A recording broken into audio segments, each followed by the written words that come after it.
제가 부산에 오니까 많은 분들이 물어보십니다. 부산에는 뭐가 좋으냐고요. 그럼 제가 말을 합니다. 부산은 일상과 휴식이 공존하는 공간입니다 라고 제가 소개를 합니다. 교회에 와서 일을 할 때는 서울 같아요. 그런데 차로 20분만 나가면 제주도예요. 바다가 그렇게 좋은 거예요.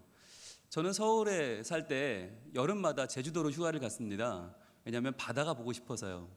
그런데 부산에 내려온 이후로는 제주도에 갈 필요가 없어요. 20분만 달리면 바다가 얼마나 좋은지요.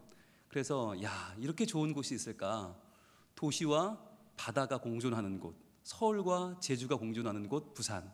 제가 정말 마음에 얼마나 평안이 밀려오는지 몰라요. 게다가 지난 목요일에는 아내와 함께 다대포에 낙조를 보러 갔는데요.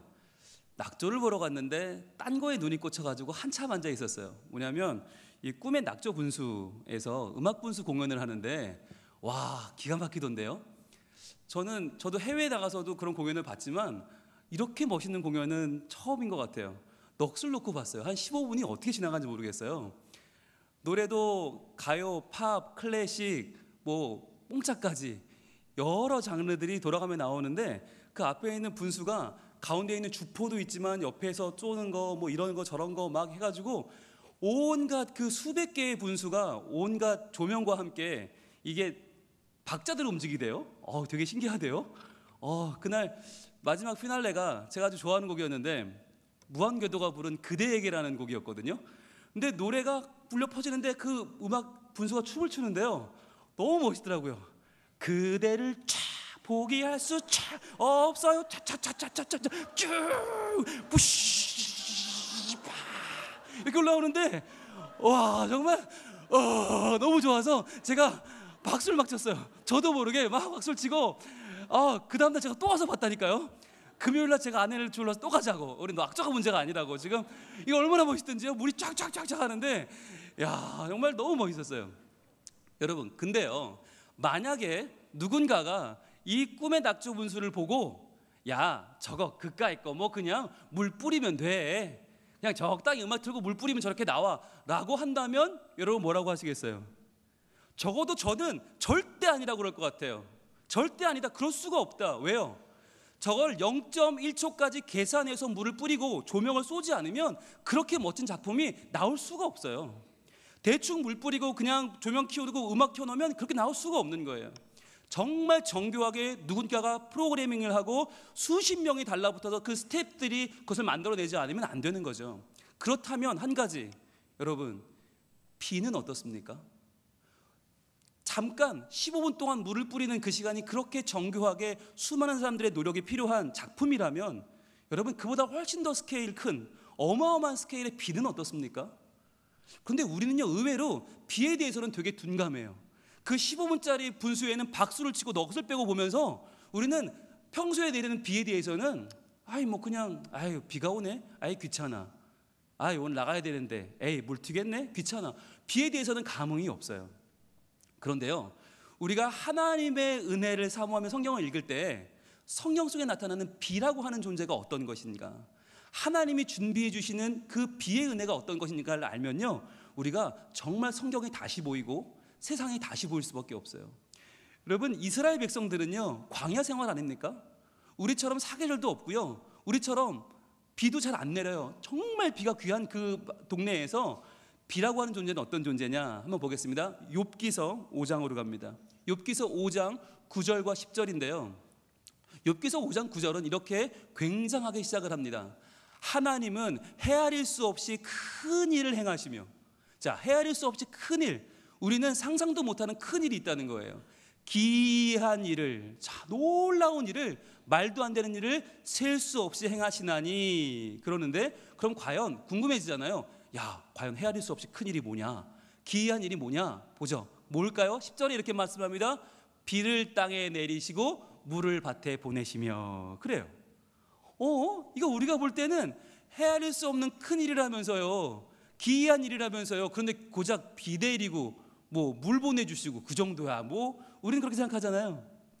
그런데 잘 생각해 보면 15분 동안 낙조 분수, 그 꿈의 분수보다 훨씬 더 놀라운 일이 바로 이 빛 속에 숨겨져 있습니다.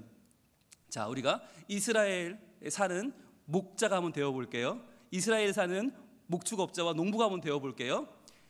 1년 내내 비라고는 찾아보기 어려운 그 동네, 농사를 지으려면, 양을 먹이려면 어떻게 해요? 우물을 파야 되는데 이거 너무 힘든 일이에요. 너무 고돼요.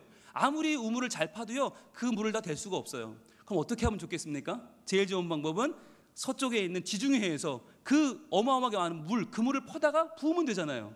그런데 그 간단한 일을 하면 되는데 그걸 인간이 할 수가 없어요. 하나님이 어떻게 하시나? 그 바닷물 수십억 톤의 물을 하나님이 끌어올리십니다. 공중으로 어떻게 해요? 어마어마한 헬기로요? 아니요. 어떻게 해요? 어마어마한 두레박이 있어요? 아니요. 그 물을 증발시키시는데, 증발이 뭐예요? 그 물 입자를 아주 잘게 쪼개요. 아주 잘게 쪼개서 공기보다 가볍게 만들어서 그것을 중력의 법칙을 거슬러서 위로 끌어올리는 거죠. 여러분, 이게 이해가 되세요? 말도 안 되는 거예요. 게다가 물이 그냥 몇 톤도 아니고 수십억 톤, 수백억 톤의 물을 하나님이 끌어올리세요. 끌어올리셔서 그게 그냥 올라가다가 사라지면 안 되죠. 구름으로 모여야 되죠. 어떻게 모일까요? 온도도 필요하지만 그때 아주 미세한 먼지가 필요한데 0.01cm에서 작은 건 0.00001cm, 말도 안 되는 미세 입자가 필요해요. 그게 있어야 그 수증기, 공중으로 올라간 수증기가 모여듭니다. 그것을 응축이라고 합니다. 응축을 해서 구름을 만들어요. 그 다음에 어떻게 해요? 그냥 쏟아지면 아무 의미가 없죠. 그게 움직여야 돼요. 어디로? 물이 필요한 곳으로. 이스라엘 광야로 움직여야 되는데 500km를 이동합니다. 그 구름이 500km를 이동해 와요. 그래서 딱 필요한 자리 위에 올라서요. 자, 그런데 여기서 중요한 거, 올라는 같지만 뭉치긴 했지만 어떻게 내려와요? 이게 더 중요하잖아요. 어떻게 내려올 것 같아요? 이 구름 가운데 전기장이 생긴답니다. 적절한 전기장이 일어나서 얘네가 또 뭉친대요. 뭉쳐서 얘네가 물을 만들어야 내려올 거 아니에요. 공기보다 무거워져야 내려올 테니까. 그 뭉치는 과정을 병합이라고 한답니다. 그래서 걔네들이 떨어지기 시작하는데 여기서 중요한 게 있어요. 여러분, 수억 톤의 물을 바다에서 퍼다가 그냥 위에 쏟아보면 어떻게 돼요? 그 아래는 다 망가지겠죠? 다 박살나겠죠? 그러니까 뿌릴 때 중요한 건 다시금 아주 작은 입자로 다시 부셔서 뿌려줘야 돼요. 마치 하늘 위에서 수억 개의, 수십억 개의 그 분무기로 뿌려두듯이 다시 아주 얇아져야 돼요. 아주 작아져야 돼요. 뿌려줘야 되는데 또 중요한 게 뭐예요? 그렇게 내리다가 너무 작아서 증발해버리면 안 돼요. 그러니까 비라고 하는 것이 얼마나 해야 되느냐, 빗방울이 얼마나 해야 되느냐, 내려오다가 증발할 정도로 작아서는 안 되고, 그러나 내려와서 작물을 흩트릴 정도로 커서는 안 돼요. 정말 미세한 입자로 분해돼서 세상에 뿌려줘야 되는데, 여러분, 이 과정을 사람이 할 수 있을까요? 사람이 수십억 톤의 물을, 게다가 중요한 건 뭐예요? 바닷물 속에는 염분이 있잖아요. 소금기, 그걸 다 빼야 돼요. 소금기를 빼고 안 좋은 건 빼고 정화해서 완전히 정수해서 수십억 톤의 물을 지중해부터 끌어올려서 500km를 이동시켜서 거기서 다시 필요한 것으로 뿌려주는 이 비라고 하는 것이요, 사람은요 상상을 못하는 거예요. 우리가 생각하는 꿈의 낙조 분수 15분 쏘는 거에 수십억 배, 수조억 배의 기술과 능력이 있어야만 할 수 있는 일이 바로 비라고 하는 것입니다. 여러분 비가 어떻게 오는지 이해하세요? 저는 이렇게 열심히 연구를 했지만 이해가 안 돼요. 제 머리로는 아무리 공부를 해도 모르겠어요. 아무리 여러분 일주일 내내 고민했는데 답이 안 나와요. 그래서 저는 욥의 말을 믿기로 했어요. 아, 하나님이 하시는 일은 참으로 셀 수 없는 놀랍고 기이한 일이 맞구나. 비가 내릴 때마다 여러분 생각하시기 바랍니다. 아, 또 장마야, 또 비야, 아이 귀찮아가 아니라, 와, 하나님이 어디서 이 물 다 퍼오셨지? 하나님이 어떻게 이 물을 다 증발시키셔서 응축시키셔서 이동시키시고 병합시키셔서 이렇게 내리고 계시는 거지? 우리 하나님 정말 너무너무 훌륭한 분이야, 너무 굉장한 분이야 라고 여러분 하나님을 인정할 수 있기를 바랍니다. 우리가 보고 있는 말씀이 있습니다. 시편 23편 2절입니다. 보여주겠습니까? 본문 읽어봅니다. 시작. 그가 나를 푸른 풀밭에 누이시며 쉴만한 물가로 인도하시는도다. 아멘. 쉴만한 물가요. 우리가 지난 시간부터 보고 있는데 쉴만한 물가는 거저 주어지는 것이 아니에요. 광야는 팍팍하고 메마르고 모든 것이 죽어나가는 죽음의 자리입니다. 그런데 그 죽음의 자리에서 어떻게 살아요? 쉴만한 물가가 있기 때문에 사는 거예요. 물이 있어요. 그런데 그 물이 그냥 물이 아니라 고인물도 아니고 썩은 물도 아니고 바닷물도 아니고 정화되어 깨끗하게 먹을 수 있는 그 물을 하나님이 비를 통해 주십니다. 이슬을 통해 주십니다. 그것이 흐르고 흘러서 시냇물이 되고 그 시냇물을 모아서 쉴만한 물가가 되는 것이죠. 그래서 이스라엘 백성들에게 있어서 이 물, 하늘에서 내리는 비와 이슬과 그것이 모여서 이루어지는 시냇물은요, 하나님의 은혜를 상징한다고 했습니다. 그런데 문제는 뭐예요? 양이 문제예요. 이 양이란 놈은 그 시냇물을 먹기도 겁난다고 했죠. 얼마나 약골인지 물에 비치는 자기 그림자도 무서워하고, 게다가 이불 먹다가 거기 빠질까봐 겁이 나서 제대로 그 물을 목을 축이지도 못해요. 그래서 어떻게 한다고 했어요? 목자가 그 세차 물줄기를 그냥 먹이는 게 아니라 그 물줄기를 돌린다고 했습니다. 돌려서 편안한 물가, 쉴만한 물가, 그들이 쓸려 내려가지 않을 만한, 마음 놓고 먹을 만한 물가를 만들어준다고 했습니다. 비가 그냥 내리는 게 아니듯이 쉴만한 물가도 그냥 생기는 게 아닙니다. 목자가 이 양을 위하여 수고하고 애써서 만드는 것이에요.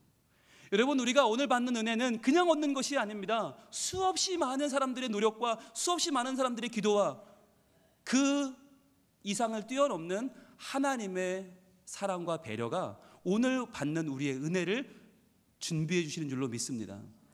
자, 그러면 이런 시냇가가 어디 나오나? 성경에 나오는 곳이 있어요. 같이 볼까요? 시편 1편 3절입니다. 시편 1편 3절이요. 같이 읽을게요. 그는 시냇가에 심은 나무가 철을 따라 열매를 맺으며 그 잎사귀가 마르지 아니함 같으니 그가 하는 모든 일이 다 형통하리로다. 아멘. 아주 유명한 말씀이죠. 복 있는 사람은 이라고 시작되는 유명한 말씀인데요, 여기 나오는 시냇가, 이 시냇가가 원어로 뭐냐면 이 시냇가가 갈라진 물이라고 하는 말이에요. 갈라진 물.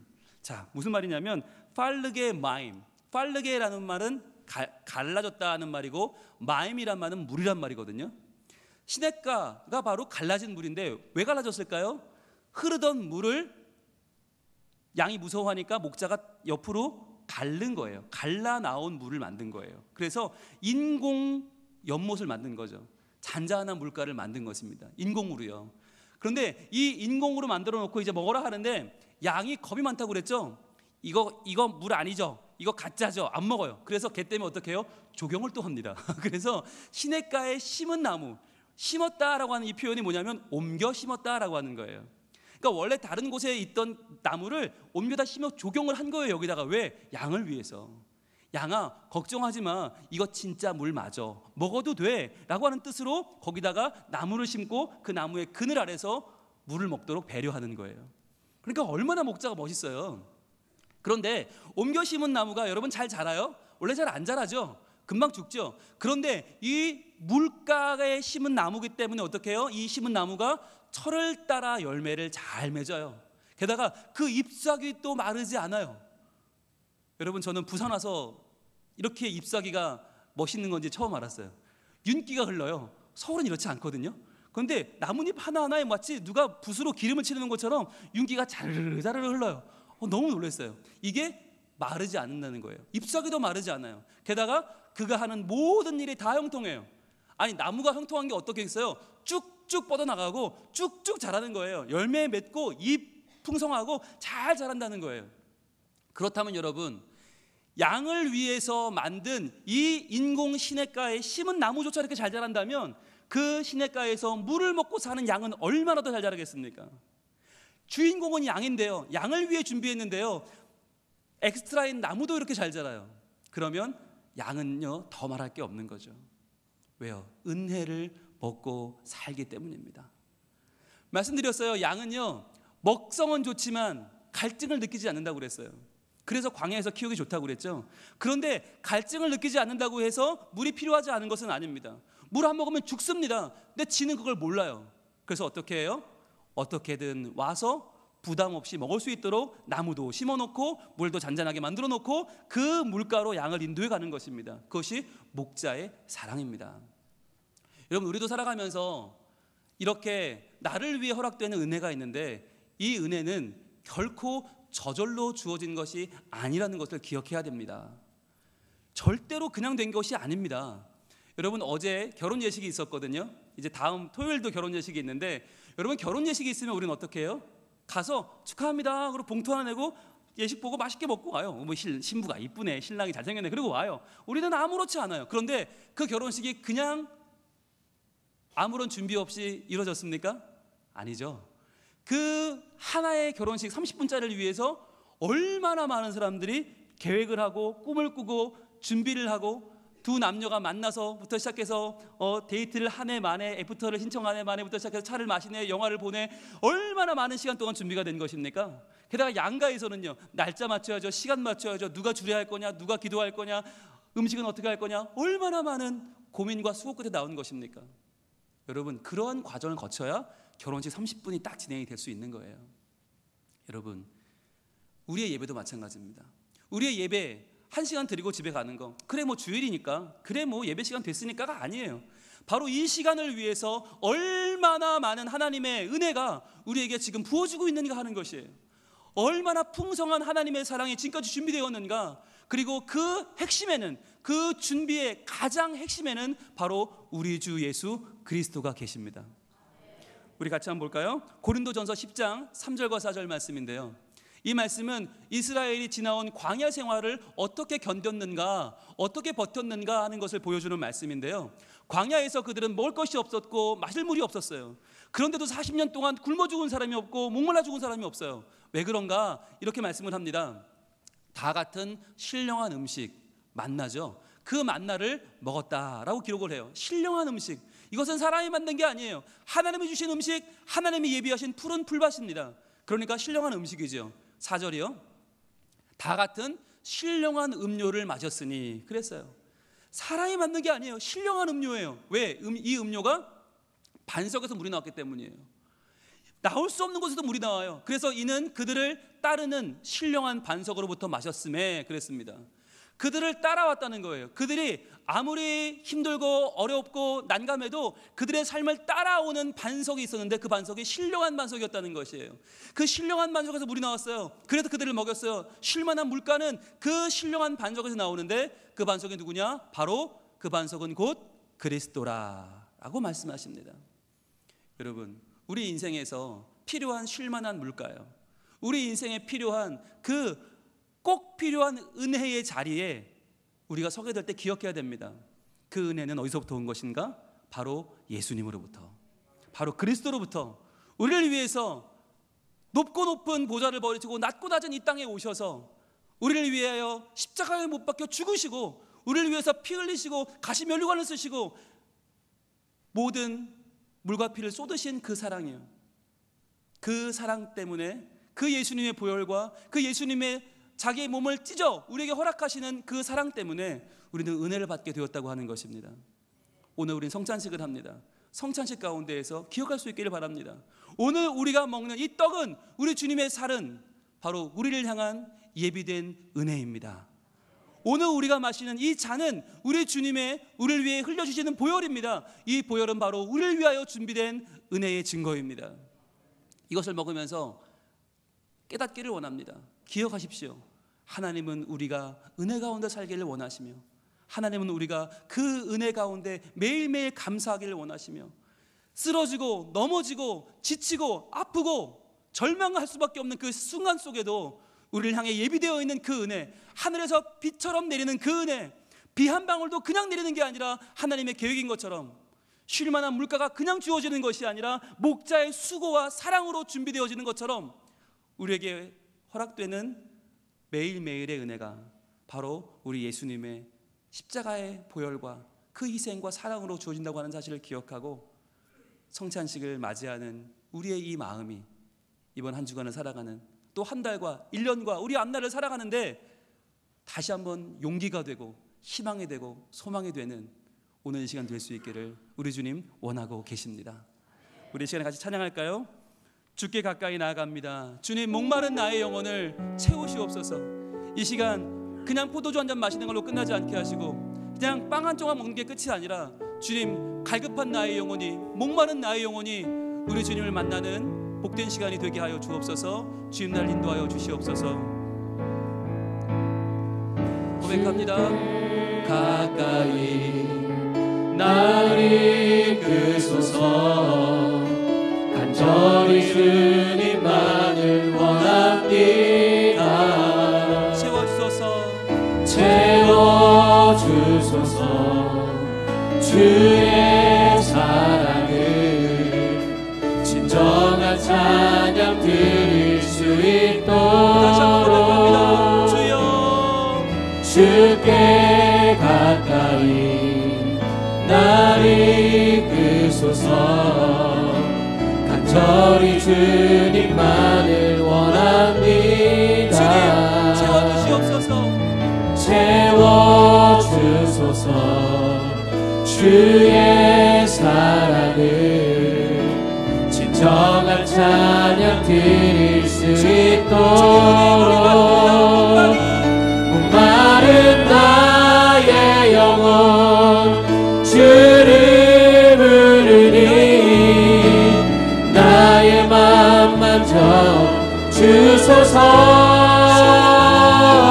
주님만을 원합니다. 더 원합니다. 나의 맘 만져 주소서. 목마른 나의 영혼 주를 부르니 나의 맘 만져 주소서. 주님만을 원합니다. 더 원합니다. 나의 맘 만져 주소서. 우리가 기도하겠습니다. 하나님 목이 마릅니다. 은혜의 목이 마릅니다. 이 시간 은혜를 내려 주시옵소서. 주님의 피를 받으며 주님의 몸에 동참하면서 이 시간 하나님의 은혜 가운데 용기를 얻기 원합니다. 소망을 얻기 원합니다. 우리에게 새 힘을 불어넣어 주시옵소서. 주여 한번 기도합니다. 주여 아버지 하나님 이 시간에 주의 몸과 피를 받습니다. 성찬을 찬양합니다.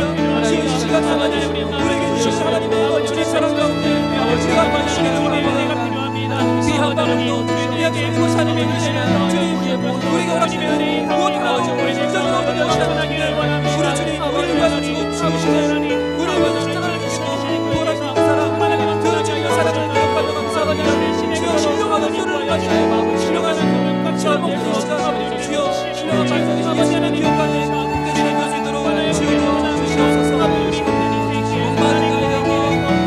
목마른 나의 영혼 주를 부르니 나의 맘 만져 주소서. 주님만을 원합니다. 더 원합니다. 나의 맘 만져 주소서. 주님만을 원합니다. 더 원합니다. 나의 맘 만져 주소서. 하나님 감사합니다.